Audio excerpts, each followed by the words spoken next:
Welcome to all. In the previous session, you have studied about the various tools of research, especially the self-report tools. In today's session, we are going to discuss about the rest of the tools. So, in today's session, the topic will be tools of research, that we are going to discuss about the other tools which are not covered in the earlier session. In this video, you will come to know about children's diaries, cumulative record, anecdotal record and reflective journals. After the completion of this video, you should be able to describe the tools of classroom research, to recognize the meaning of children's diaries, to identify and apply cumulative and anecdotal records for conducting classroom research, to apply reflective journals as a tool for analyzing the thoughts of children. Let us first discuss about what is the meaning of children's diary. In this context, I would like to quote David Patterson. Diaries arise from the encounter between world and mind. So here we can see two types of encounter is taking place between the world and mind. So we can say that it is a conscious effort or the conscious thoughts that are going to reflect on a diary, and it may be the images, it may be the verbal context, verbal text, then it may be some kind of patterns or anything, whatever comes in the mind of the child can reflect it on the diary. And the next one, we can see that writing children's diaries, it focus upon writing about one's daily life and experiences for personal collection. So here, this is a type of recollection of their memories, their thoughts, whatever they write in their diary, it comes as a collection of their information or their memories. What are the advantages of using children's diaries? Firstly, we can see that it provides more accurate details. Secondly, more information is obtained from children's diaries. Suppose some children may be introvert, and in such cases they may not be expressive in classroom. What they do, they are good in expressing not in verbal but through books or through writings or through drawings. In that way they are very good in expressing their ideas. So, more information is able to collect through children's diaries. Thirdly, these children's diaries supplement information collected through other methods. There are various methods that we are using to collect information about children, to study them more. For that case, this children's diaries is an added tool. Here you can see one example, a sample student diary. There, the name of the student will be there and the class and the day where the student is going to write. Class test today. I got up late. I forgot to keep the alarm. My bus will reach by 8:30 a.m. Took a quick bath, changed to uniform and ran to the bus stop with the bag. I did not have any breakfast and did not look at my pet cat. Anyway, I reached school on time. I got anxious about the examination that has to do today. Last class test was not bad at all, but I am panicked when I attempt essay questions whether I will get time to complete the answers. Teacher said with practice I will be able to do. I have decided to practice writing answers to essay questions within the allotted time at home. So here we can see that what are the thought process of that particular child. by name Aruna. So what is happening? Due to the exam anxious, she got up early rather than the usual routine. Than her usual routine, she got up early. And she is very anxious from the morning that she forgot to keep the alarm. Then she is worried about the timing of the bus and her routine, bath, everything, and running to the bus stop. For that case, we can see that due to the anxious, she skipped breakfast and she skipped the routine showing the loving to the pet cat. And there you can see that during the class or reaching the school, her anxious is increasing.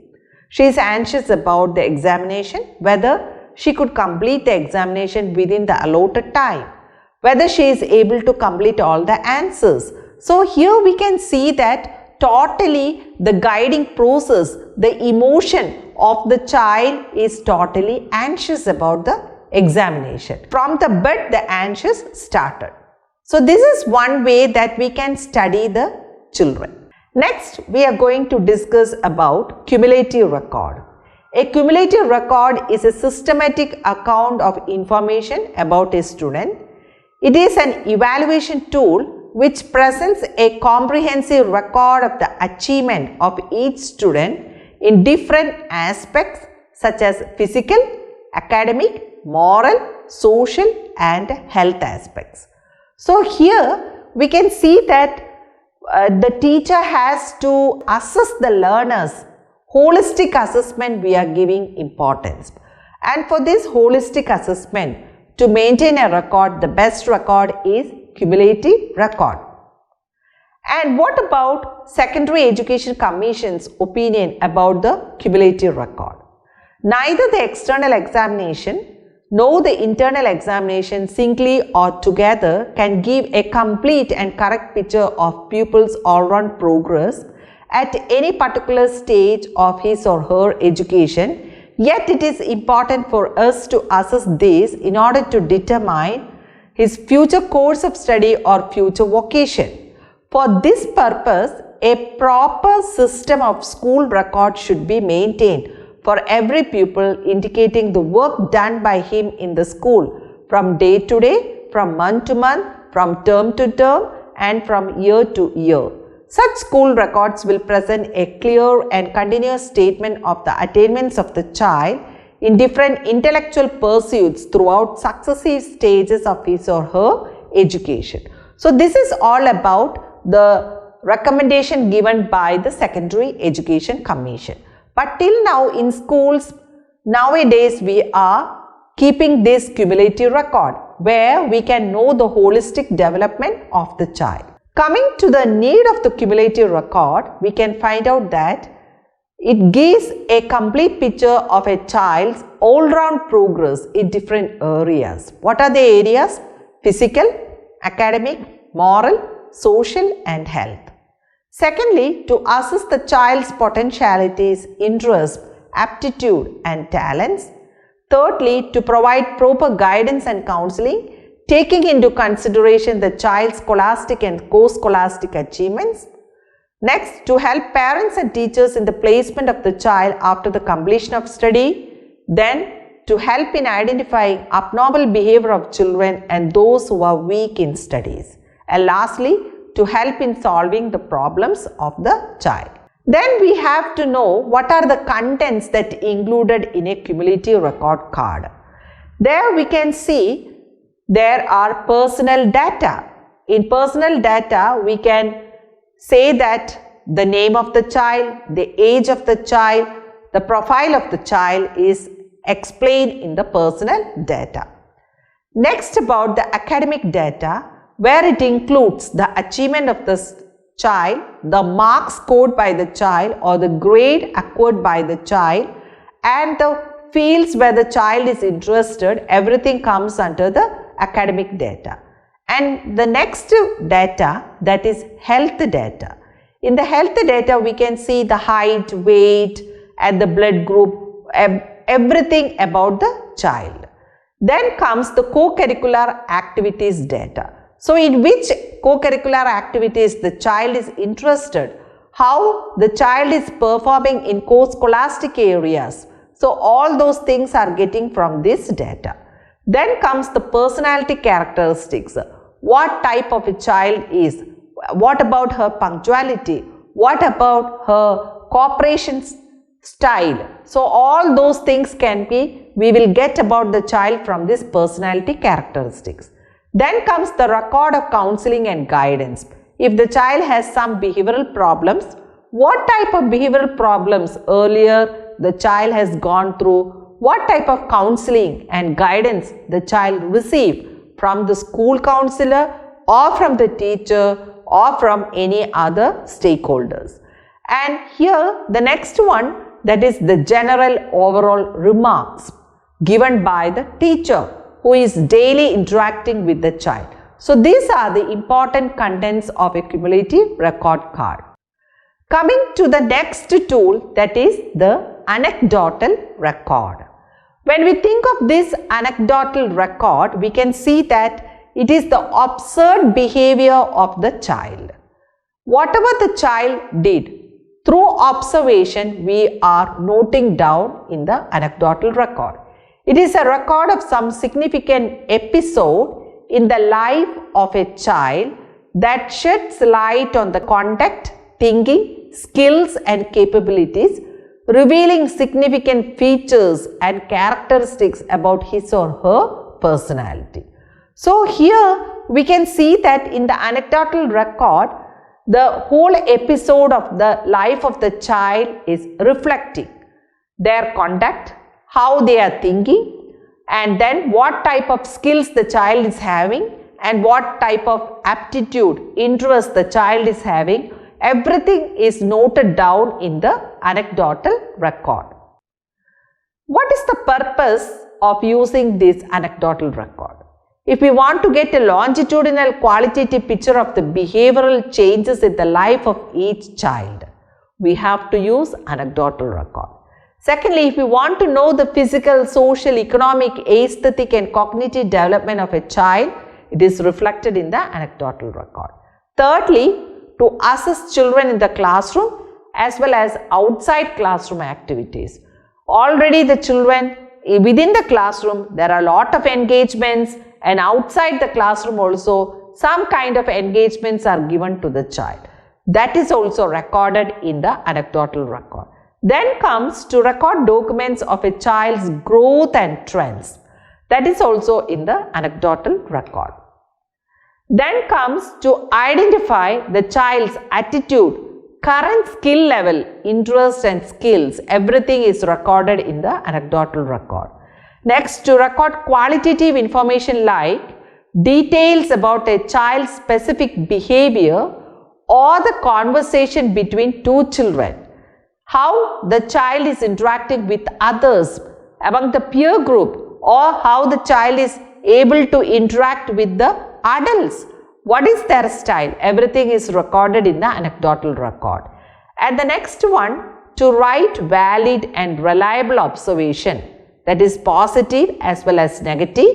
For instance, participation in group, fights, quarrels, failure to attempt or complete assignments, etc. related with a child. So all the drawbacks as well as the strength of the child are recorded in the anecdotal record, so that a teacher will get a holistic understanding about the development of the child. While preparing this anecdotal record, what are the points one has to keep in mind are: first one, record the date, when the child is observed, child's name and time of observation. Secondly, not only what you see and hear. We cannot write our perception about the child. Whatever we see, we have to write the same thing. Whatever we hear, we should not add interpretation to our understandings. We have to show the correct one. And thirdly, we can see that we have to avoid using judgmental words. We cannot say that you are always like this. This is some kind of judgment. We should not use any judgmental words regarding the child.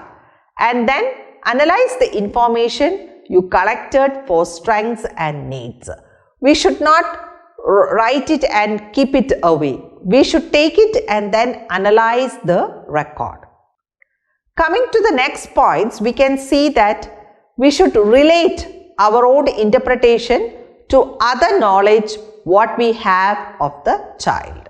So whether it is matching or not, that thing we have to check. And the next one, use the information for instructional planning. When we come to understand the background of the child, are we teachers trying to modify our teaching strategies or our teaching styles, or whether we are going to modify the learning experiences what we are giving to the child. So for these points should be kept in mind while preparing the anecdotal record. Here you can see a sample anecdotal record. The name is there, the class is there, the section, roll number and the month. And in the first column what we can see, the occasions and date are noted. Secondly, situation observed by the teacher. Thirdly, teacher suggestions or comments and the signature of the teacher. So this example denotes an assembly hall. The date was noted. There what happened? The observation was written by the teacher. Thus, Rohan gave his friend Rajat write up for the speech and helped him learn it. Secondly, he has helped his friend Rajat to speak in the assembly. It shows his strong social skill as well as language skill. So what is the teacher's comment is that Rohan is intelligent and cooperative. As he is cooperative, he helped his friend Rajat. Second one, the language classroom. The occasion is the language classroom. The date has already written. And what are the situation is that he has displayed excellent communication skill in English language speaking class.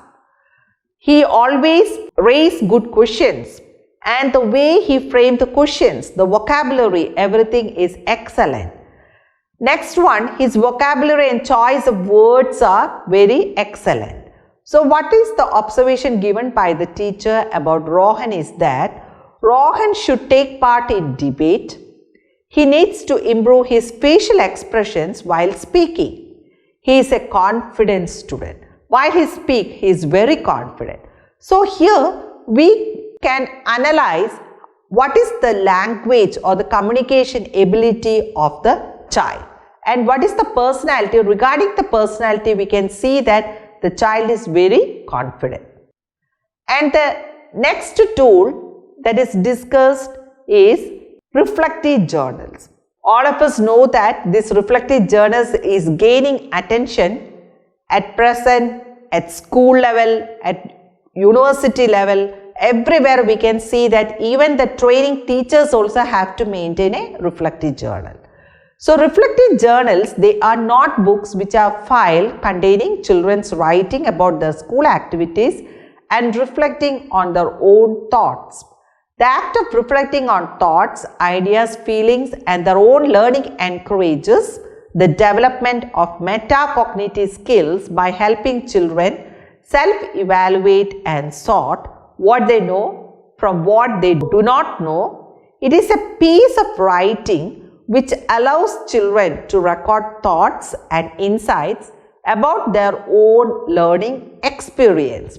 So here what is important is that already I have stated that it helps the child or encourages the development of metacognitive skills. What is the meaning of these metacognitive skills? Thinking about one's own thinking. So the thought process, we will think, we will note down and then we will keep it away. It's not like that. We have to take it and read it and think on our own. How much is it relevant? How I have achieved this much? So all those things is important in reflective journals. Then we are going to discuss about the purpose of reflective journal. When we look at the purpose, we can see that it reflects upon the subject content and personal experiences as a means to increase the learner's understanding. Secondly, it records the development of learners' ideas and insights.